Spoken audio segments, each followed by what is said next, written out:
तो चलिए शुरुआत करते हैं। सबसे पहले आज हम बात करेंगे लोकसभा में हुए मेजर सिक्योरिटी ब्रीच के बारे में। रिसेंटली लोकसभा के सेशन के दौरान वहाँ पे एक मेजर सिक्योरिटी ब्रीच हुआ, जिसके बाद दिल्ली पुलिस ने जो एक्यूज्ड पर्सन्स हैं उनके ऊपर unlawful activities prevention act invoke कर दिया है। देखिए, यहाँ से हमारे लिए इम्पॉर्टेंट हो जाता है कि जो इस तरह की जो एक्टिविटी हुई है, इतना बड़ा सिक्योरिटी ब्रीच जो किया है, उसके लिए अनलॉफुल एक्टिविटीज़ प्रिवेंशन एक्ट ही क्यों इन्वोक किया गया है, इस चीज़ को समझते हैं।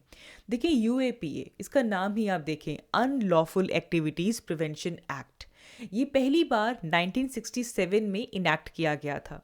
और इसे इनैक्ट किया ही इसलिए गया था कि इंडिया में किसी भी तरह की कोई, अगर हमारे पास सेसेशनिस्ट मूवमेंट है या फिर कहीं पे कोई एंटी नेशनल एक्टिविटी होती है, तो उससे डील करने के लिए अनलॉफुल एक्टिविटीज़ प्रिवेंशन एक्ट को 1967 में इनैक्ट किया गया।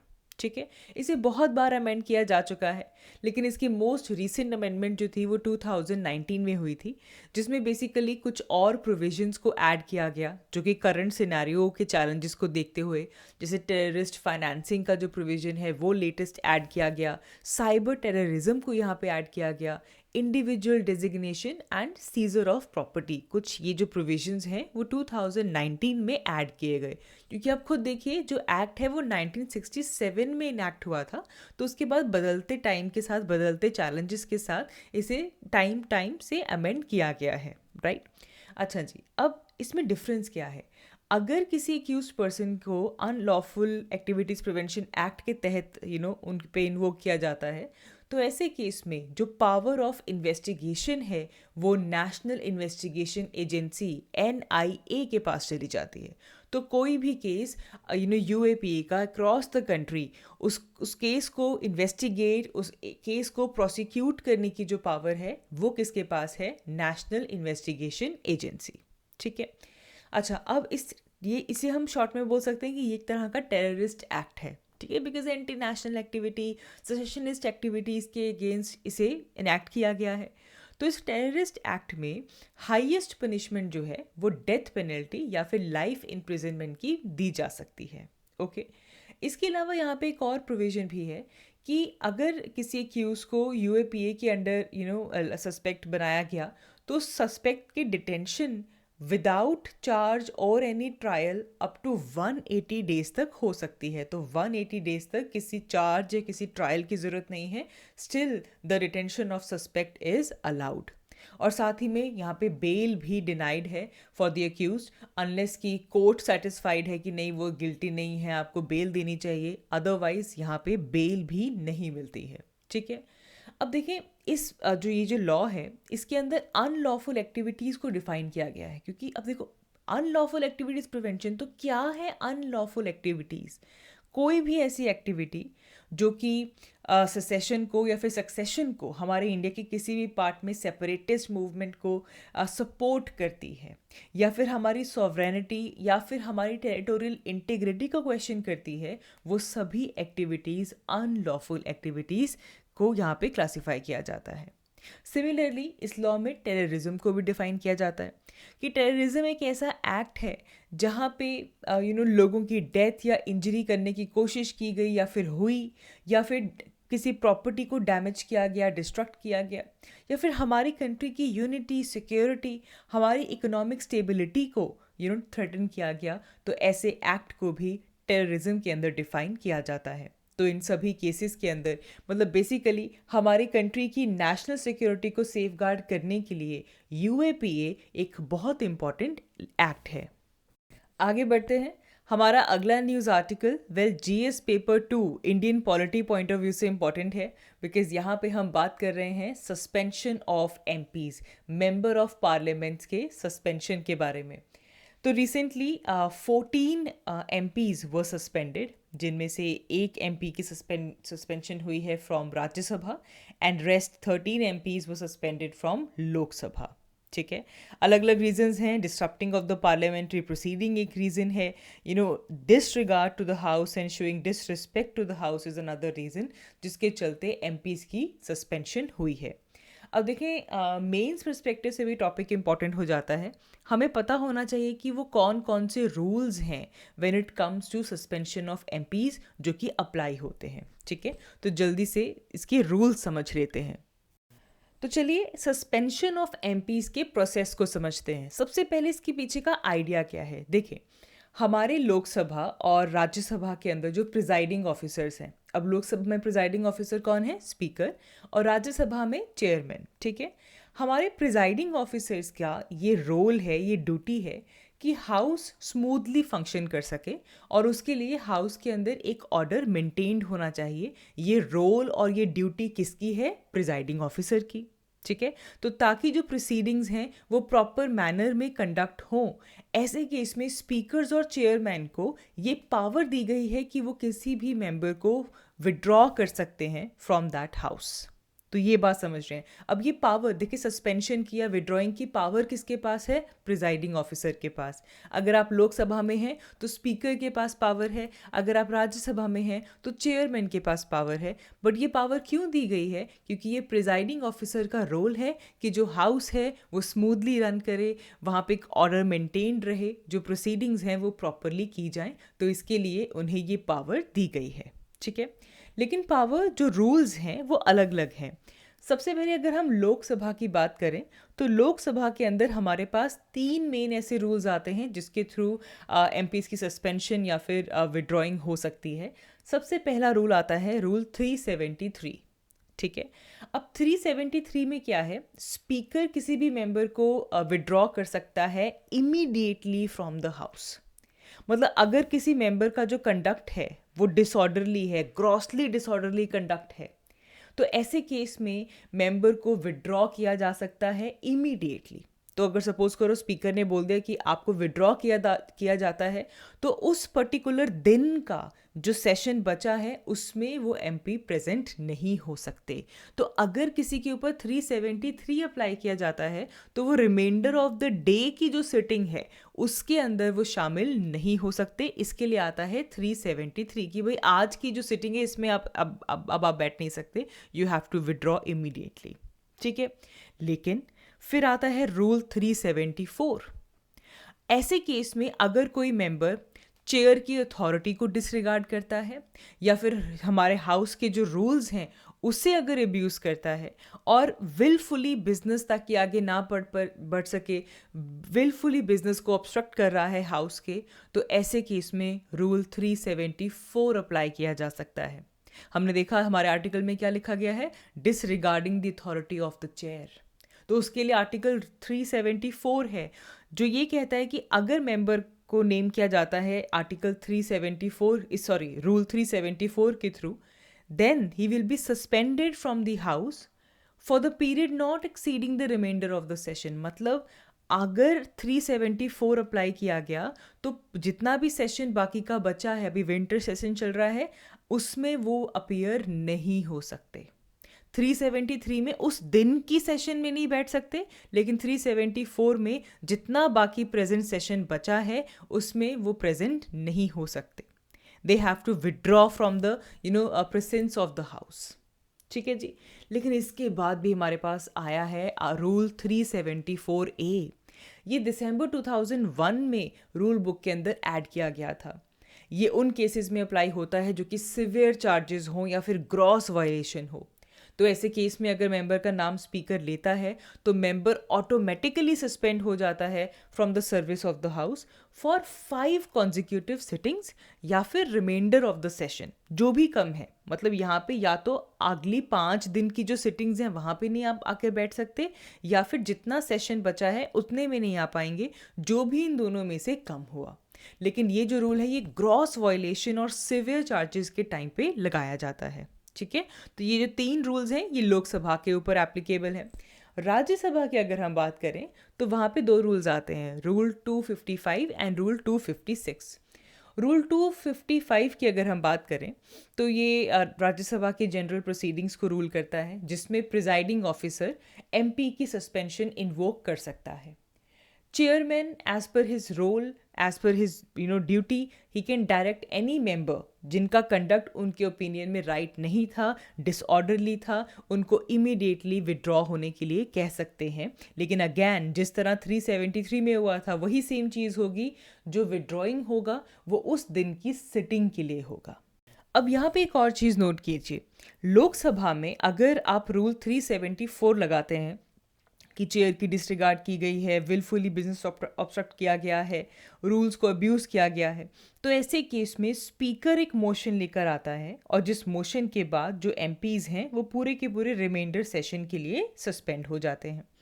लेकिन राज्यसभा में अगर रूल 255 देखें तो इसमें चेयरमैन मोशन लेकर नहीं आ सकता. House will adopt a motion for the suspension of MP. Lok Sabha में स्पीकर मोशन लेकर आता है, लेकिन राज्यसभा में हाउस एक मोशन अडॉप्ट करेगा for the suspension of the MP. इसीलिए कहा जाता है कि स्पीकर ऑफ द लोकसभा के जैसे चेयरमैन ऑफ राज्यसभा के पास सस्पेंशन की पावर नहीं है अंडर रूल 255, क्योंकि वहाँ पे स्पीकर मोशन लेकर आता है लेकिन राज्यसभा में हाउस जो है वो मोशन को अडॉप्ट करता है. ठीक है. एंड देन कम्स रूल 256 जिसमें कि जो सस्पेंशन ऑफ एमपीज़ है, यहाँ पे chairman can suspend the MP for the rest of the season and ताकि उससे ज़्यादा की सस्पेंशन यहाँ पे नहीं हो सकती. अब एक चीज़ आप ये देखो, चाहे कोई भी रूल अप्लाई हो रहा है, maximum period of suspension is remainder of the session. ठीक है. एंड ऐसे कि जब सस्पेंड हो गया है तो सस्पेंडेड मेंबर चैम्बर्स में एंटर नहीं कर सकते, जो कमिटीज़ की मीटिंग्स हैं वो अटेंड नहीं कर सकते, and he will not be able eligible to give notice for discussion और एनी सबमिशन, और he will also lose the right to get a reply for the questions. ठीक है. तो ये इम्प्लीकेशंस हैं सस्पेंशन ऑफ एमपीज़ के. आगे बढ़ते हैं. हमारा next news article health perspective से बहुत इंपॉर्टेंट है. It is related to the use of e-cigarettes, electronic cigarettes. Well, WHO ने recently ये कहा है कि e-cigarettes के यूज़ को अर्जेंटली कंट्रोल करना होगा.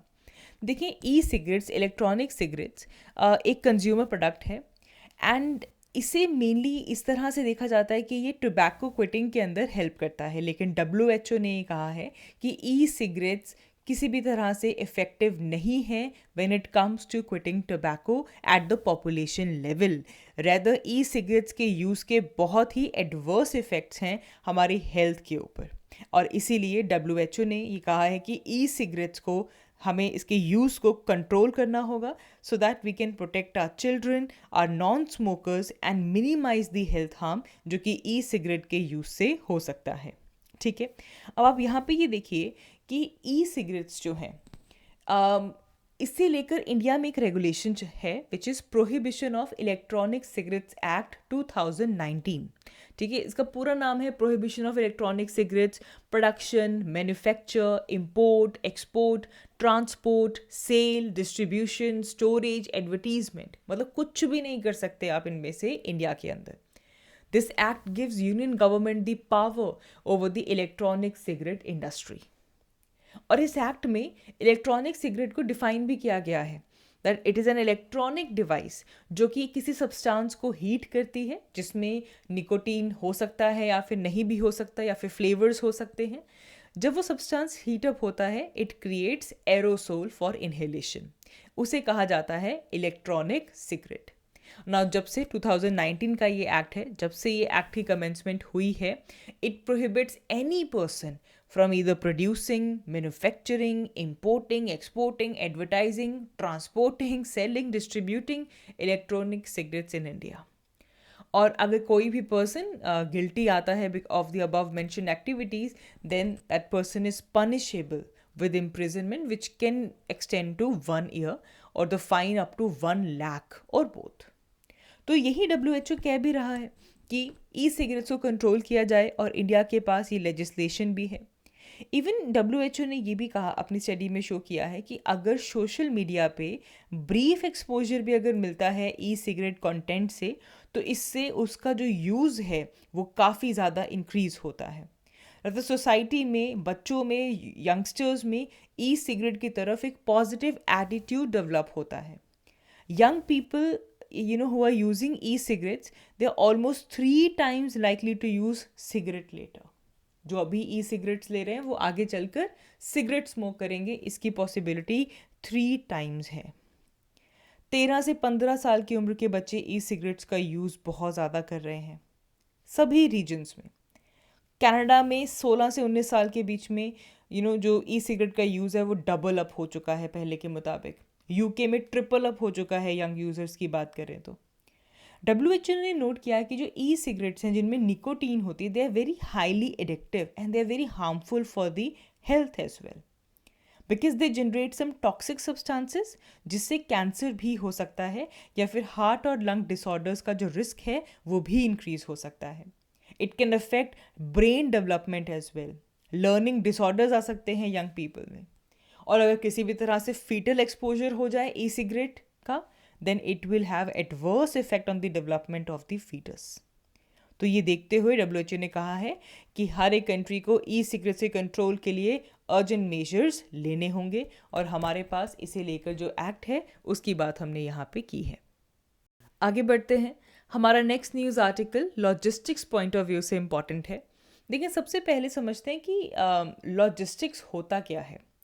लॉजिस्टिक्स में ये इकोनॉमी का बहुत इंपॉर्टेंट कंपोनेंट है, क्योंकि इसके अंदर planning, coordination, storage, moving the resources, ये सब इंक्लूड होता है।